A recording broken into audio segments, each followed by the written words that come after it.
अरे बहू रानी तो सारा सारा दिन कमरे में बंद रहती है, कोई काम भी नहीं। मैं तो बोर हो जाती हूँ, क्या करूँ। तभी मीना की सहेली रीना उससे मिलने आती है। अरे मेरे घर का भी यही हाल है, बेटा ऑफिस और बहू कमरे में बंद, समय काटे नहीं कटता। लेकिन अब सच मानो तो वक्त ही नहीं है कि वक्त से रोटी भी खा लूं। अरे बहन, मुझे भी बता दे कौन सा जादू चलाया है। मैं भी अब जिंदगी के बचे कुचे दिन आराम से काट लूं। दीवारें देख देख कर तो बोर हो गई हूं मैं। रीना मीना को एक स्मार्टफोन देती है। ये ले, ये है वो छड़ी जो जादू करती है। इसमें मैंने तेरा फेसबुक अकाउंट भी बनाया है, एंजल प्रिया के नाम से। बस अब यहाँ दोस्त बना और सबसे बातें कर। सास को पहले तो उतना समझ नहीं आता है, लेकिन धीरे धीरे वो उसकी आदत डाल लेती है। माँ जी जल्दी से खाना खा लीजिए, मुझे थोड़ा काम है। अरे तू जा, मैं खा लूंगी, अभी वक्त नहीं है। और सासू माँ मोबाइल में मुंह गड़ाए जवाब दे देती है। बहू समझ ही नहीं पाती और वहां से कमरे में चली जाती है। अचानक सास को किसी प्यारी पिंकी की फ्रेंड रिक्वेस्ट आती है। अरे वाह, ये तो कोई प्यारी सी लड़की लगती है, बात करती हूँ। सास फ्रेंड रिक्वेस्ट अपनाकर बात करने लगती है। अब क्या था, सास सारा दिन उस सहेली से बात करती, अपनी कहती उसकी सुनती। एक दिन सास फोन पर ही सरगड़ाए, अरे बहू जरा मंदिर के लिए थाली सजा दे, आज कीर्तन है। बहू फोन पर किसी को मैसेज टाइप करते कहती है, माँ जी क्या है, अब मुझे क्या पता कि आपको कौन कौन से भगवान की पूजा करनी होती है। तभी सास के पास कोई मैसेज आता है। अच्छा अच्छा ठीक है, रहने दे, मैं ही कर लूंगी। अब मैंने मना थोड़ी ना किया है, कर देती हूँ मैं।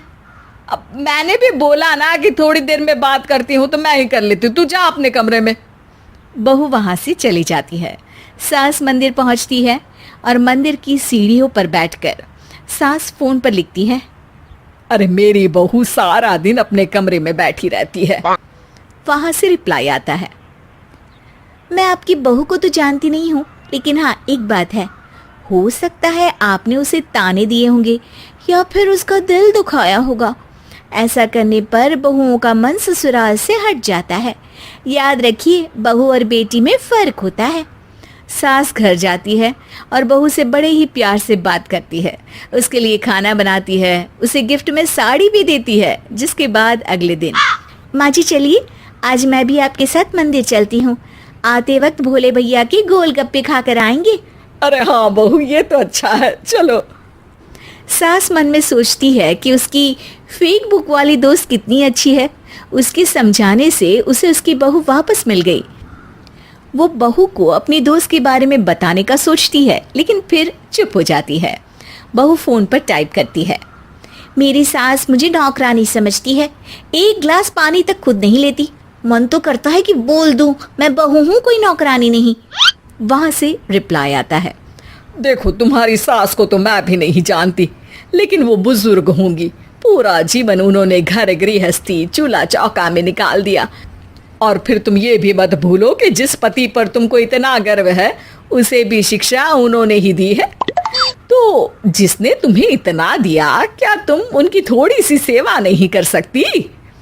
बहू भी अगले दिन से सास का सारा काम करती, उनके पैर दबाती, उनका ख्याल रखती, उनके साथ घूमने जाती। एक दिन सास, बहू ये लो मेरा हीरे का हार। पहले तो सोचा था कि अपनी बेटी को दूंगी, लेकिन आज जब मेरे हाथ पैर में दर्द था तो तुम मेरा साथ दे रही थी। समय पर खाना पानी देकर तुमने ही मेरा बुढ़ापे में साथ दिया।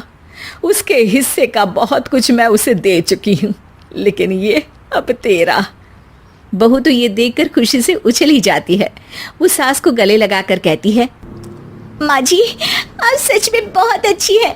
भला हो उस एंजल प्रिया का जिसने मुझे आपसे वापस मिलवा दिया, वरना मैं तो हमेशा आपको गलत ही समझती। मैं तो सोचती थी काश वो एंजल प्रिया मेरी सास होती। क्या नाम लिया बहू? एंजल प्रिया तेरी फेक बुक फ्रेंड है? हाँ माँ जी, वो बहुत अच्छी है। उन्होंने ही मुझे बताया कि सास की कीमत क्या होती है।